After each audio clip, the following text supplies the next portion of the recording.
علي الطاهر، هذه المنطقة التي لم تكن معروفة نسبية قبل الحرب الأخيرة. اليوم وفي كل يوم خميس أو ليلة جمعة باتت هذه المنطقة شبه مستهدفة من قبل العدو الإسرائيلي بتوقيت واحد.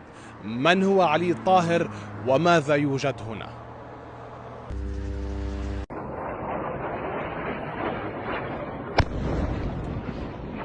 علي الطاهر هو قائد من جيوش المسلمين، استشهد في الحروب ضد الصليبيين ودفن على رأس الجبل، وله مقام ولا زال حتى اليوم.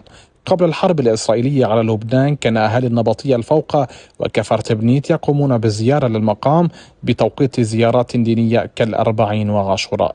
من 82 حتى 2000 أقامت إسرائيل وجيش لحد موقع عسكري في المكان فغيرت معالم المقام.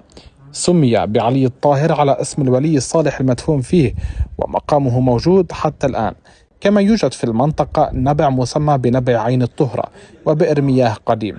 كانت أغلب عائلات منطقة النبطية تشارك في إحياء المناسبات، وكانت تستمر وتبقى هذه المناسبات ليلتين أحيانا، حيث أن السيارات لم تكن تصل إلى المقام، فكانت رحلة أهالي النبطية تبدأ عصرا سيرا على الأقدام، وبعضهم كان يستعين بالدواب للوصول، لكن معظم المشاركين كانوا يمضون ليلتهم في علي الطاهر حتى طلوع الفجر.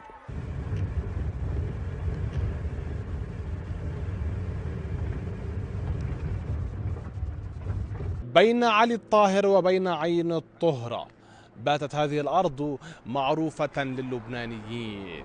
يحاول العدو الإسرائيلي أن يستهدفها كل أسبوع، لكنها ستبقى كما هذه الجبال، شامخة وصامدة. أحمد عيسى، الأفضل نيوز، الأفضل تي في،